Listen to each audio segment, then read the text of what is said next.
তো হ্যালো বন্ধুরা, আজ আমি রয়েছি ভারতের রাজধানী দিল্লিতে এবং তোমাদের আজ ঘুরে দেখাতে চলেছি সেই মোগল সাম্রাজ্যের তৈরি লালকেল্লা।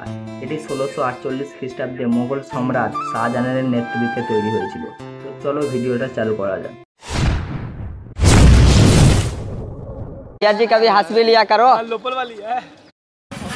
हे guys, welcome to my another vlog. তো কেমন আছো সব? আশা করছি সব ভালোই রয়েছো। তো আজ আমি রয়েছি ভারতের রাজধানী দিল্লিতে এবং এখানে আজ তোমাদেরকে ঘুরে দেখাতে চলেছি লালকেল্লা। লালকেল্লা তো পুরোটাই আজকে তোমাদেরকে ক্যাপচার করে দেখাবো এবং কেমন এক্সপিরিয়েন্স, কেমনভাবে কি সমস্ত জিনিসপত্র তোমাদের কাছে দেখাবো। তো আমি এখন রয়েছি লালকেল্লার বাইরে। তো এবার লালকেল্লা করবো। তো প্রচণ্ড ভিড় রয়েছে এখানে। তো চলো তোমাদেরকে সমস্ত কিছু দেখাই। ওই দূরে লালকেল্লা দেখা যাচ্ছে এবং প্রচণ্ড ক্রাউড এখানে।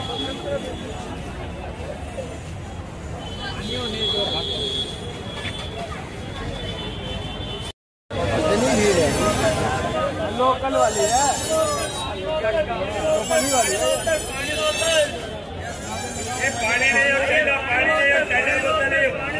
এই সেই বিখ্যাত লালকেল্লা, যেটি ভারতের রুচিতে ছবি দেওয়া রয়েছে। এই লালকেল্লা মোগল সাম্রাজ্যে তৈরি হয়েছিল। এই লালকেল্লা লালকেল্লা পুরো লাল রঙেরই দেখতে।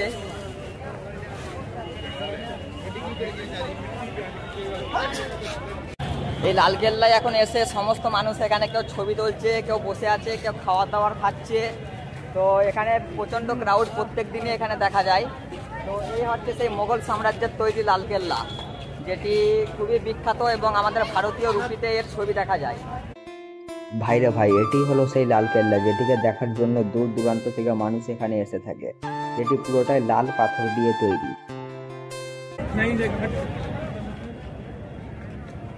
এই লালকেল্লার চারিদিকে এরকম ভাবে একটা বেড়া তৈরি করে দেওয়া হয়েছিল এবং এখানে জলে ভর্তি থাকতো, যাতে কেউ ক্রস করে টিয়ে এর ভেতরে ঢুকতে না পারে। তারপরেই হচ্ছে লালকেল্লা প্যালেস বা লালকেল্লা যাকে বলে আর কি। তো এখন এখানে পানি নেই, শুকিয়ে গেছে পুরো।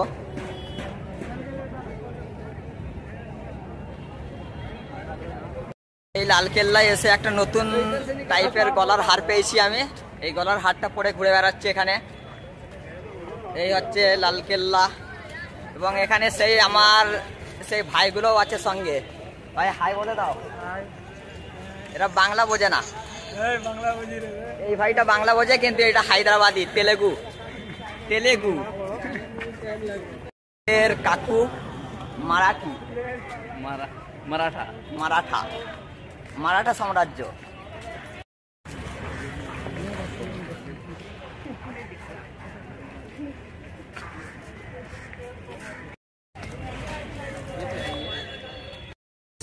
যতটা সম্ভব এখানে এন্ট্রি ফি পাওয়া যাচ্ছে, মানে এন্ট্রি টিকিট পাওয়া যাচ্ছে। তো আমরা এখন গিয়ে টিকিট কাটবো, দিয়ে ভেতরে ঢুকবো। তারপরে সমস্ত দৃশ্যটা তোমাদেরকে দেখাবো, কেমন তৈরি, আগেকার যুগে কেমন তৈরি হয়েছে না হয়েছে। তো সমস্ত কিছু দেখাবো। ভিডিওর মধ্যে লেগে থাকো, মানে যুক্ত থাকো। এখানে টিকিটের দামগুলো দেখে নাও। এগুলো আমাদের ইন্ডিয়ান আর পাশেরটা হচ্ছে ফরেনার্স। এগুলো টিকিটের দাম, এটা ফরেনার্স আর এটা আমাদের ইন্ডিয়ান। টিকিট কাউন্টার, এখানে টিকিট কাটা হচ্ছে। তো আমাদের এই কাকুটা এগিয়ে গেল টিকিট কাটার জন্য। তো আমরা টিকিট কেটে নিলাম। এখানে একজনের দাম পড়লো, একটা টিকিটের দাম হচ্ছে 50 টাকা করে। তো আমরা 4 জনা রয়েছি, 200 টাকা পড়লো। এটা হচ্ছে টিকিট, একজনের 50 টাকা করে। আমরা এবার ভেতরে প্রবেশ করছি, লালকেল্লার ভেতরে প্রবেশ করছি। এখানে সিকিউরিটি চেকিং হবে। যেখানে সিকিউরিটি চেকিং হচ্ছিল ওখানে একটা অসুবিধা হয়ে গিয়েছিল। তো আমাকে সিকিউরিটি মানে ধরলো, তারপরে আমার ফোন থেকে ভিডিওটা ডিলিট করে দিল। তো তারপরে ভেতরে এসে এবার এখানে ভিডিও করছি। ওই ভিডিওটা ডিলিট হয়ে গেছে আর কি। তো চলো ভেতরে তোমাদেরকে দেখাই। এই হচ্ছে প্রবেশ পথ।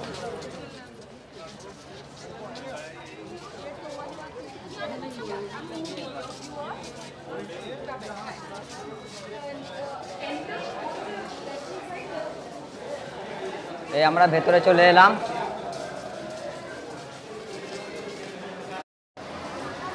এই এখন লালকেল্লার ভেতরে আমরা চলে এসেছি। এখানে অনেক কিছু বিক্রিও হচ্ছে, এখানে দোকান রয়েছে এই পাশে। এখানে সমস্ত জিনিসপত্র বিক্রি হচ্ছে। আর এই হচ্ছে ভেতরের অংশ। এবারে মেলার মতো বসে গেছে তো, গাদা দোকান।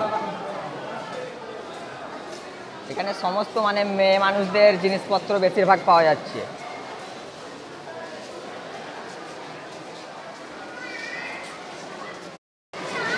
এখানে ছেলেদের কোনো জিনিস দেখাই যাচ্ছে না, সমস্ত জিনিসপত্র মেয়েদের এখানে।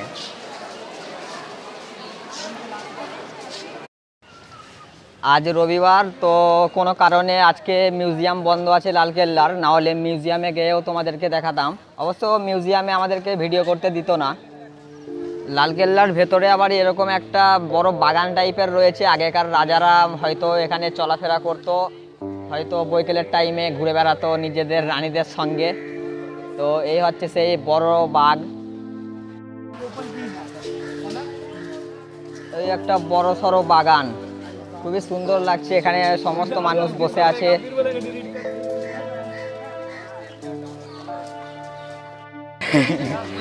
अरे भैया जी कभी हंस भी लिया करो।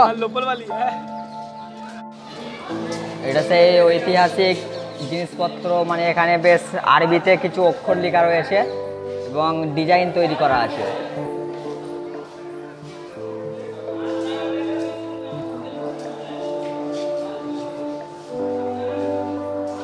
এখানে কিছুই বোঝা যাচ্ছে না কি আছে।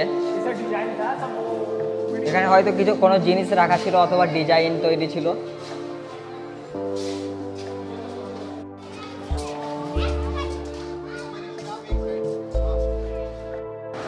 এই জায়গাটায় কিছু একটা রয়েছে, ঠিক জানি না কি আছে এখানে। ওইটা রাজাদের সিংহাসন।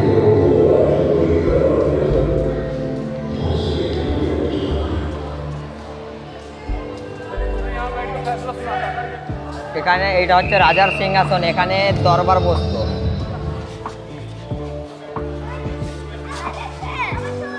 এটা হচ্ছে রাজার সিংহাসন, ওই ওপরে রাজা বসতো আর এই নিচেগুলোতে সব প্রজা।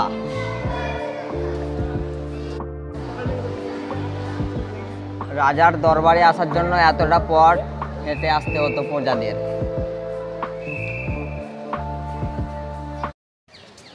এবার এই ধারের সাইডটা এখানে মসজিদ রয়েছে, সেই মুঘল সাম্রাজ্যের মসজিদ। ওই দূরে রয়েছে সাদা রঙের, তো ওখানে গিয়ে একটু দেখাই তোমাদেরকে। এটা লাল কেল্লার একটা নকশা। আসাদ বুর্জ দিল্লি দরওয়াজা, আসাদ বুর্জ দিল্লি গেট। দেখো 19 নম্বরে রয়েছে আসাদ বুর্জ। আমার নামও আসাদ, ভালোই লাগলো আমার নাম এখানে খোদাই করা রয়েছে। এখন আমরা রয়েছি মতি মসজিদের কাছে। এটা হচ্ছে সেই মতি মসজিদ। এটাই হলো সেই মুঘল সাম্রাজ্যের লাল কেল্লা, যেটিকে দেখার জন্য দূর দূরান্ত থেকে মানুষ প্রত্যেক দিন এসে এখানে ভিড় জমায়। এবং এখানকার ডিজাইনগুলো এমনভাবে তৈরি করা রয়েছে, দেখে যেন মনে হচ্ছে কিছুদিন আগেই তৈরি করা হয়েছে। এখন এই লাল কেল্লাটি বিরান হয়ে পড়ে থাকে। এখান থেকে এবার আমরা ব্যাক করব, এবার লালকেল্লা থেকে বাইরে বেরোবো, তারপরে কিছু খাবার দাবার খাবো। অনেকক্ষণ ধরে কিছু খাইনি। তো আবারও দেখা হচ্ছে একটা নিউ ফাটাফাটি ব্লগ নিয়ে, ততক্ষণকার জন্য বাই।